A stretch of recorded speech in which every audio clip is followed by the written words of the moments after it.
Alrighty guys, and welcome back to a tutorial of the Trapper and what builds I like to run at rank 1 against good Swifts, providing I'm using no add-ons. Now, a little bit of basic math about the Trapper right now is he moves at 115% movement speed, much like other 115% movement speed killers. No killer moves at 120 without using their ability or power. That being said, he moves at 115% movement speed. It takes him 2 seconds to set a bear trap, 1 while looking at the ground, and then 1 to finish the animation as well. So you can expect a Trapper to be able to carry 1 bear trap by default, providing he's not using any add-ons. There is a brown add-on which allows him to carry 2, and vice versa. It goes all the way up to a maximum of 3 that can be ported around as well using this stitched bag. Now, moving straight on, you could be looking at my build and you'll think it's a bit of an interesting one. It looks more like a Michael Myers, a Freddy Krueger kind of build, but I found this build has given me a lot of success and a lot of working correctly with Trapper, and I just want to share that with you. It works on any single map available. You're ready for every single situation that can prevent itself. So you're already going to know 1 or 2 perks by looking at them, right?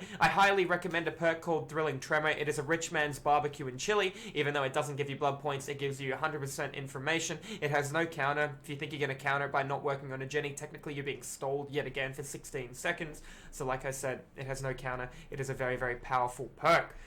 Let's have a look here straight away. The only thing this build is probably missing is Pop Goes the Weasel, but I do not need it.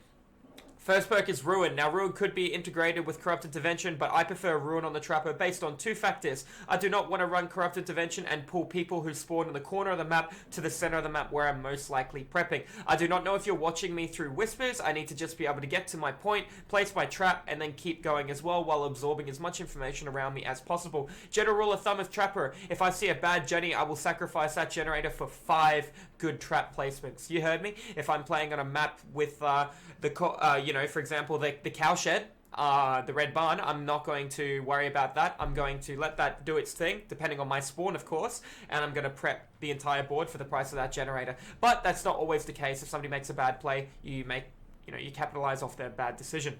So we're looking straight away, we got Ruin. Ruin's going to stall the game. It takes 80 seconds for a generator to do. If they miss a skill check, it regresses 5%. 5% at 80, you're looking at about 4 seconds going back on a generator if it is nearly done. That is huge. Moving on to the next perk, Surveillance. In hindsight, it does nothing by itself, but when integrated with a perk called Surge, it becomes a phenomenal combo. Surveillance is when you break a generator, it will glow white permanently, and when a survivor touches it, it'll then have a different aura coming on it as well. A yellow aura for 16 seconds. Noises created by the generator are 8 meters louder. That doesn't matter. The only thing that matters is the fact that a generator will be glowing white forever. That integrates with Thrilling Tremor. So if I down a survivor through Surge, I'll explain Surge first. If I M1 a survivor in a bear trap, I never grab someone out of a bear trap unless I think they have adrenaline. Keep in mind, if a survivor has adrenaline in a bear trap and you M1 him, you will free him from the bear trap and he will run away on half health. So just keep that in mind. That is the only time you should be not going for an M1. Now, there are other perks to point out, like save the best for last on Trapper. It's not bad, don't get me wrong. Make your choice isn't a bad option either, nor is Sloppy Butcher. However, Surge and Surveillance.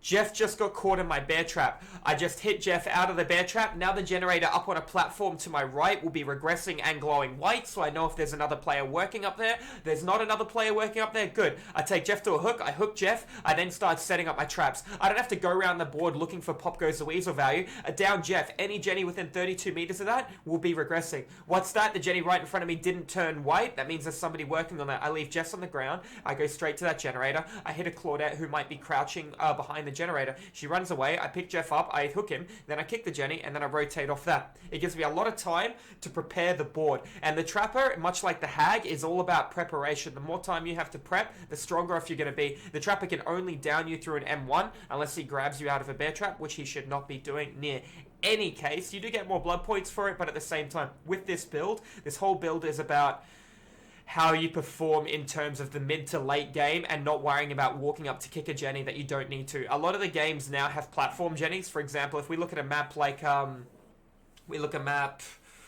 first of all, Hattonfield. Hattonfield can have anywhere between 1 and 4 platform jennies, which is very, very unbalanced. That's including a downstairs one. It can have 3 upstairs platform, 1 downstairs. And you look at something like the Pale Rose. The Pale Rose can have 4 platform jennies, which is above you. You can have 2 on the jetty. You can have 1 in the house, and then you can have 1 in the other house. 4 platform jennies, then you have to power 5 gens, and you're screwed as a killer. So that's really unbalanced. And because that's unbalanced, for example, if I got that map as Trapper, and I down somebody, I don't need to go all the way up there, because 32 meters is a large area as well. Jenny will be regressing, I take him to the hook, and then I worry about my preparation. The thing that wins the game as Trapper is not chasing. You might see a lot of Trappers running Endurance, Spirit, 3, Brutal Strength, but that is going to hurt you in the long run. You're going to want to be looking to your early, to mid, to your late game. I know that's all 3 of them, but you excel heavily at the late game, but you don't want it to get to late game. You only excel heavily if you have good pressure and prep throughout the board. You want to, at the beginning of the map, get as much situational awareness and prep as you can, right? If I can lose my Ruin for 3 good traps, I'll do it in a heartbeat. That's worth it. That means Ruin lasts 10 seconds, but I got 3 good traps in, well, it'll take about 15 seconds to get 3 good traps depending on the map and the area as well. So just keep in mind, objective recession is what people classify as a trapper's weakness. All that means is, you know there's a guy walking around doing nothing. So now you're an uncloaked Wraith with a guy walking around doing nothing. So you're an uncloaked Wraith against a 3v1 efficiently. So that's still pretty good if you can incorporate skills like hiding your light and moonwalking, twisting your camera, going for flick hits, baits, etc. Keep in mind, if somebody pulls a pallet down at a really shit jungle gym, you can just put a trap in front of it and then run around and hit him. He can't do anything about it. He can't vault it. For example, the map like the game, in front of the basement there are two good lord, there's 2 pallets in front of the basement. If he pulls one down, I put a bear trap in front of it, I go all the way around the other way. He can't vault that pallet. He has to come past me. Unless he's injured. If he's injured, he loses regardless. There's no mind game to it unless somebody else starts activating the bear trap. Things people don't know about the Trapper.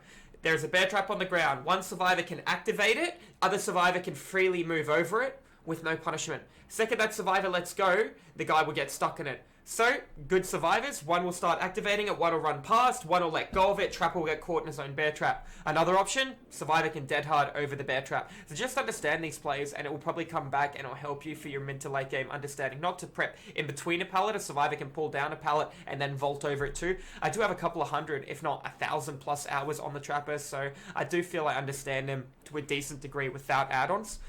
This being said, moving on to Thrilling Tremor. Thrilling Tremor is going to be when I down a survivor, all jennies around within 32 meters after I hit that survivor will be glowing white. I then pick up a survivor, every other generator will be glowing white that doesn't have a player on it. So if I picked one up, and I go to take it to the hook, and there are 3 jennies that aren't white across the board, I am not going to set up any bear traps. I am going right there, okay? Another scenario. I pick them up.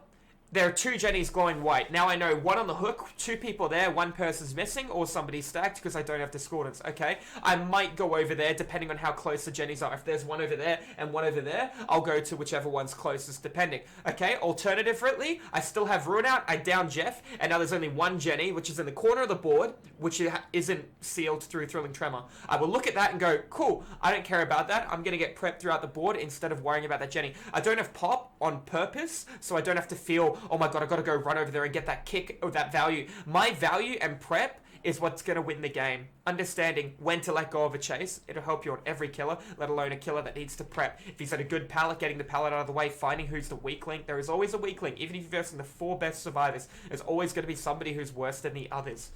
Okay, so that's going to be my Trapper build by default. If I had to show you guys the strongest add-ons on Trapper, it's going to be this combo here. A lot of people are going to be looking up here going, why aren't you picking the Bloody Coil and the Iridescent Stone or even the Honing Stone and the Fastening Tool? Yes, Fastening Tool is going to allow you to set up a bear trap really, really fast, and it's going to screw them over when they try and get rescued from a bear trap. Don't get me wrong, this is going to make your bear traps so hard to see, you can literally put them in the middle of the open and a survivor can't do anything about it. It makes them very, very hard to see, and I express that so much. Trapper is my least favorite killer to verse because he can catch me while I can loop a Huntress, I can loop a Nurse, I can loop a Spirit, but the Trapper can catch me while he's not even there.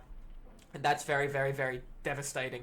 That being said, so the Tar is by far a god add-on on him, and this is going to allow me to transport multiple bear traps at once. Now, having 3 bear traps, I'm never going to have 3 bear traps throughout the entire trial apart from at the beginning of the game.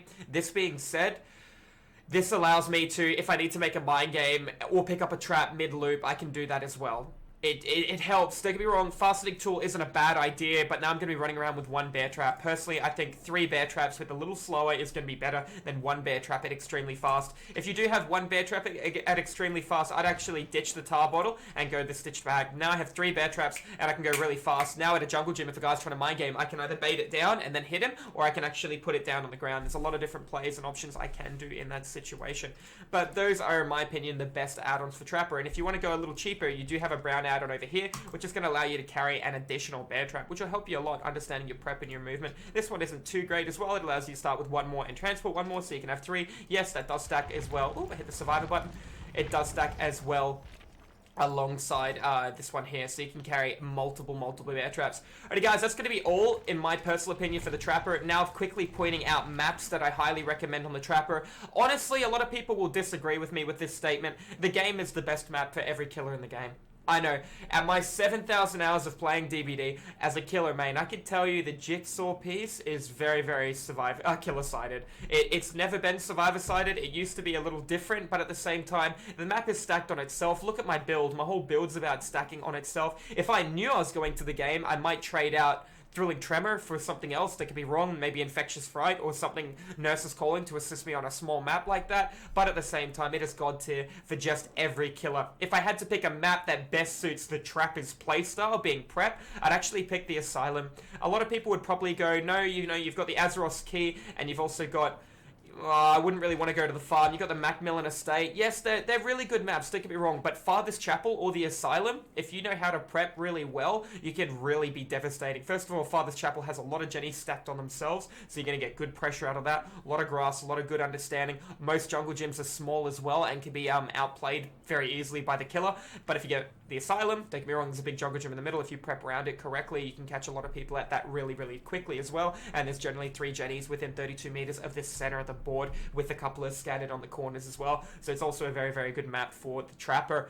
Alrighty guys, I hope you enjoyed this tutorial of Trapper and what I recommend at rank 1. I've had a lot of success with this build, and hopefully in the near future you will too, guys. If you have any questions, don't hesitate. Feel free to come over to the live stream and check it out, where I stream Twitch 5 days a week playing Dead by Daylight. Alrighty guys, take care, and I'll see you in the fog.